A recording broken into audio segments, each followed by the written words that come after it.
Hey YouTube, Brian LCS. Thanks for stopping by the channel and this video, how to sell on eBay. So stick around to find out my best comic book selling tips.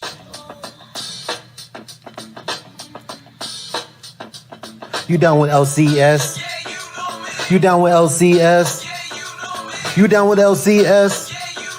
Who's down with LCS? You down with LCS? You down with LCS? You down with LCS? Who down with LCS? Hey YouTube, welcome back.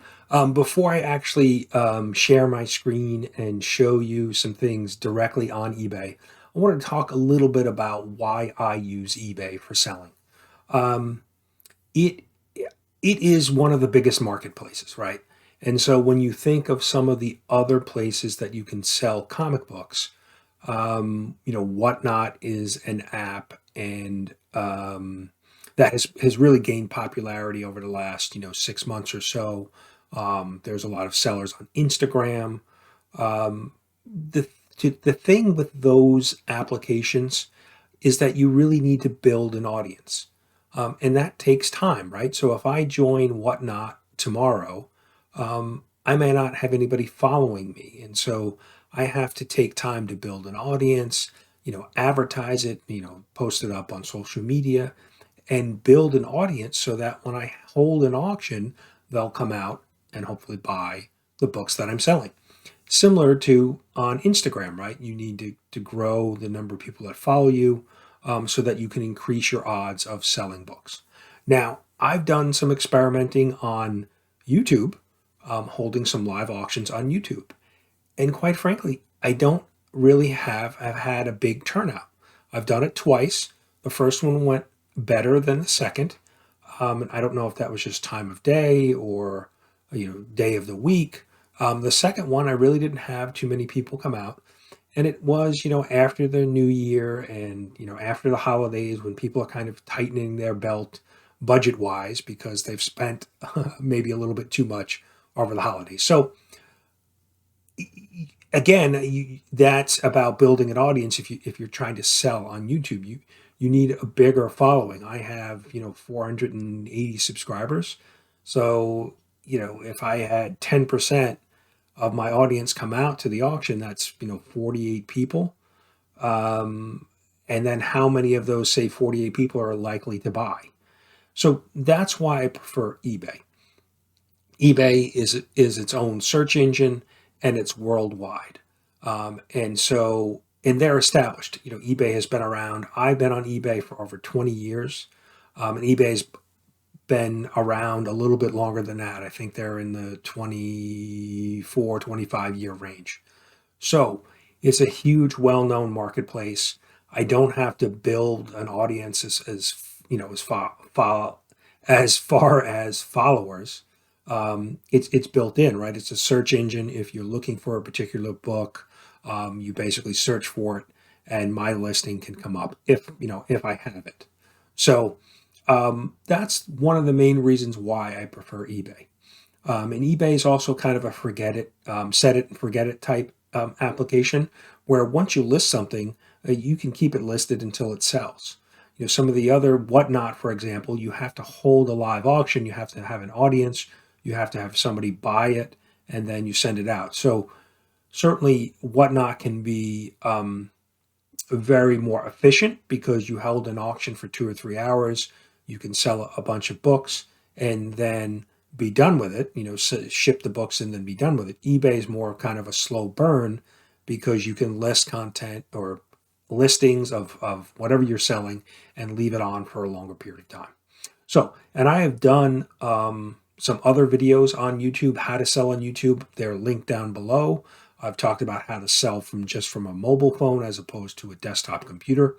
So like I said, linked below, and I'll link them up here in the top of the video as well for you to check them out. So let me share my screen, and we can kind of dig into some of the things that I do directly on eBay to streamline how I sell.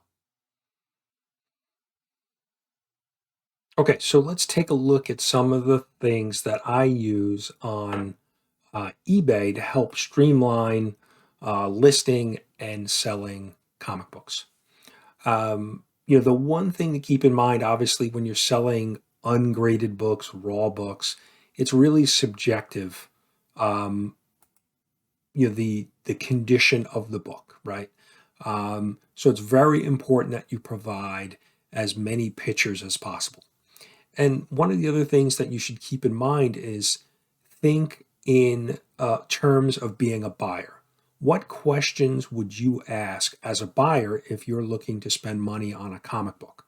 Um, and try to list all of those questions, but really their answers in the description, right? Things like it's a complete book. The value stamp is there. It is, whether it's the first edition, second printing, any flaws within the book. You want to make sure you have, like I said, the pictures, the front cover, the back cover, the corners, anything that's important, and um, highlighting any of maybe defects with the books, obviously the spine, if there's any spine ticks, any color rub, things like that. You want to be as transparent as possible. And that'll help avoid potential buyers asking a lot of questions about your listings. And that will cut down on the time that you need to be involved answering questions. So if you can include that as much information up front with as much description as you can on the condition of the book. Like I said, think of it in terms of you buying the book. What would you ask? So that you can avoid hopefully spending more time, back and forth with people, answering and, asking and answering questions. So one of the biggest tips that I use, because I probably have about over 200 listings currently. And I've had, 3, 4, 500 listings at one time. What I have done is I've created, and this is a feature right on eBay, is as templates. So you can see manage templates, create a new one. So I have a bunch that are already created. And so for me, I'm selling different comic books. So my comic template here is really my Marvel template. I should probably rename that. But I have a Dark Horse Comics template. I have a graphic novel, Dark Horse graphic novel, because I had purchased a lot of books. When I say a lot, a collection, I should say, a collection from somebody, and they had a number of Dark Horse graphic novels in it. So I created this template to be able to streamline listing. I have a DC, and then I have a generic independent. So I'm going to click on the comic, which I said is my Marvel, and I'm going to say start listing. And so what you'll see is there's already some information filled in. Obviously, I don't have the title filled in because every title is going to be different. But I have my category. So I have a store on eBay. So it's collectibles, Marvel comic books. And then here's my section where I can put up to 12 pictures for free, no additional cost with your listing. So you really want to try to take advantage of that. And then recently in 2021, eBay changed the format of the listing for comics. And so they're really getting into some details here of, character. Is there a superhero team associated with the book?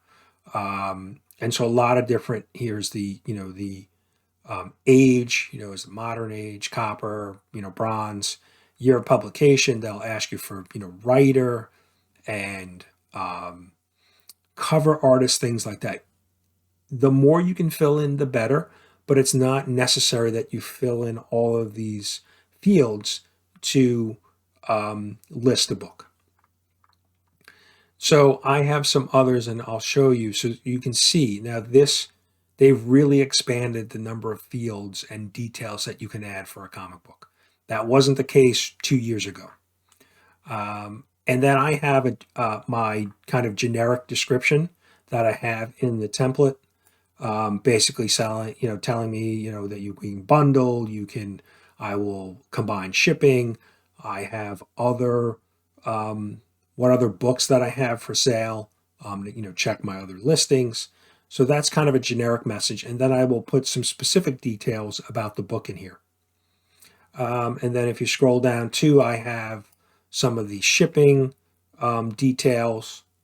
So I usually offer my books as a buy it now, so with a certain price, and then because auctions can be hit or miss. If you run all of your books on auction, you may sell a book for a lot cheaper than you may have wanted for it. So that's why I avoid auctions.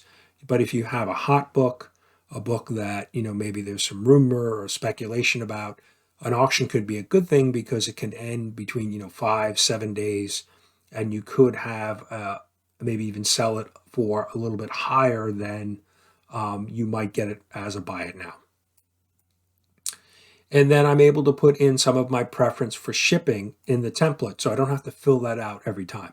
So I put media mail for like single books, but I also offer priority mail. Now, priority mail, when you're selling books, I would suggest priority mail. Everybody always looks to try to save money on shipping, but we know the horror stories of media mail or first class mail that can get damaged. Priority mail gives you $50 of insurance built into priority. So if there's any problem with the book, or with the shipping, if the book, if the package got damaged on its way, you can put a claim in. I've had that happen at least 3 times, and I've submitted the claim. And luckily, the book was under $50, so I was able to allow the buyer to keep the book, get the insurance money, and then refund the buyer based on the insurance, and not have to take lose any money from my perspective, from a seller perspective. So, like I said, with the template, you can fill in as much information as possible. Obviously, you cannot fill in, like I said, the title of the book, maybe the superhero, the superhero team, because that will change, book by book. Now, if you're listing several of the same types of books from the same series, say you have a bunch of Amazing Spider-Man books, you can then fill in more of this information in the template and then save it. One of the other things that you can do, so I can do, I'm going to back up here. I'm going to search for a particular book. So I'm going to search for Amazing Spider-Man, let's say 300. So if I have Amazing Spider-Man 300 to sell, I could look at an existing listing, and if I click on it, it gives me the option right here, have one to sell, sell now. And so what this will do is copy this entire listing and allow me to edit it and then publish it. So that might be a way. If you see a listing of a book that seems to be doing well, like you look at this is ending in 30 minutes. We're at $610 for a raw copy of Spider-Man 300. And you can see he has a picture of the front cover, the back cover, and then the inside. If I was spending this kind of money on a raw book, I would reach out to the seller and ask for additional pictures. I want to make sure that I'm getting exactly what I'm paying for. And as you can see, like I said, $610, 25 bits. So, but the point of this is that, like I said, you can come in here and just do sell now, and it will create a blank listing that now I can edit. So, if I had a copy that maybe wasn't a high grade, I can change that. So that's just another way that you can help streamline without having to enter in all of this information.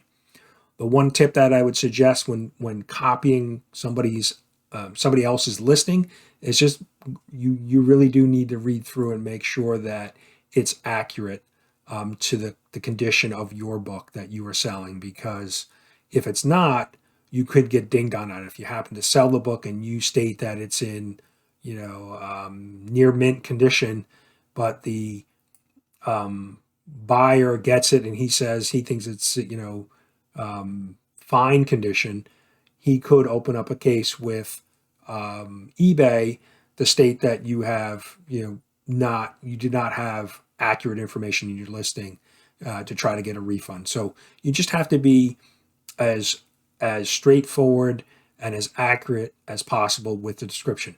If there's question about it, don't put the condition of the book in the description. Just let the pictures, speak for themselves. Put as many pictures as you can with all aspects of the book, the spine, the corners, front cover, inside pages, so you can see the condition of the pages, whether they're white or off-white, all of those type of things.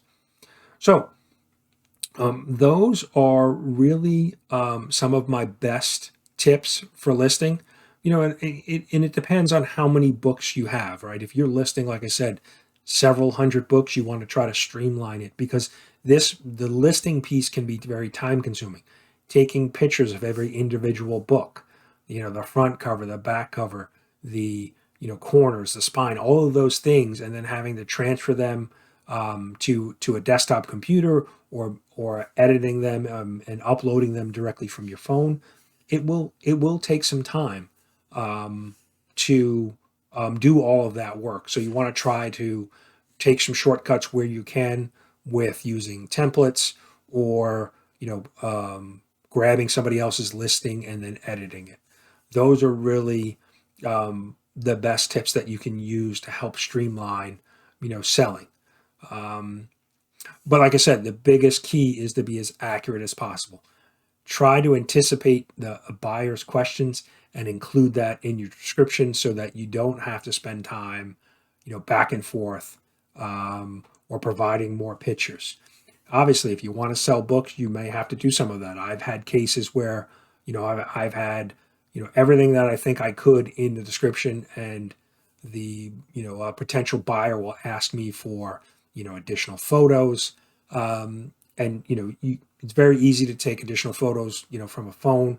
You take them on your phone, and then you can reply to the message right from your phone, through the eBay app, and be able to send those off. So that's, like I said, those are really my best tips of being able to streamline listing.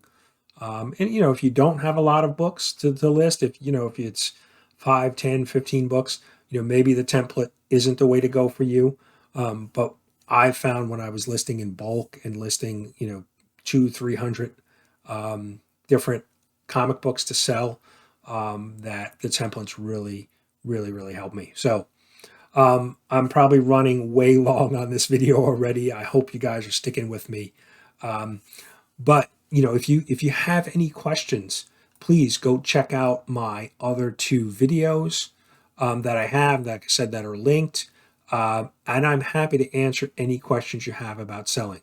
And I can show you, like I said, I've been on eBay for 20 years. Really, for the last 2.5 years, selling more frequently, and selling strictly comic books. I have sold in the past. I would sell things here and there, old electronics or something. Before I kind of threw it away, I looked at it and said, well, does this have any value, and could I potentially list on eBay? So you can see right here, I've been a member since September 10th of 2000. So really 22 years or 21 years and change so far. So I have been around on eBay for a while. So certainly any questions, definitely reach out. I've been both, a buyer. I have purchased a number of things over the years on eBay as well. I've purchased my own, some comic books on eBay. But really the last 2.5 years has been really more on the selling side. So definitely have some experience. I've had some issues with shipping. One other suggestion or tip that I would make about shipping is try to ship priority. Even with comic books, yes, it costs a little bit more, but it adds protection. And if the buyer tries to change the shipping method to something else, first class, that's kind of a red flag for me, because I've had issues with where I've listed something as priority, and then somebody's tried to change it to get a cheaper rate, but the item was very expensive. And so I did not want to send them that item as a first class mail, because first class does not really have tracking compared to the priority shipping. So you just need to be on the lookout for that. You stick with priority. The benefit of priority, like I said, is the $50 of insurance, and then all of the free shipping supplies that you can get for priority mail: envelopes, boxes. They even have tape, labels, all of those type of things. So it will really benefit you in the long run. So like I said, I'm trying to wrap this up, and I'm going on and on. I don't want to be a 4-hour video here. But again, any questions, please reach out to me. You can leave a comment here, or get me on Instagram, and I'm happy to answer any questions that you might have on selling. But also, like I said, check out the other videos that I have. They may give you they have some different information in those videos as well. So thanks for watching and sticking around for this long, if you're still here. If not, we'll see you soon. Thanks.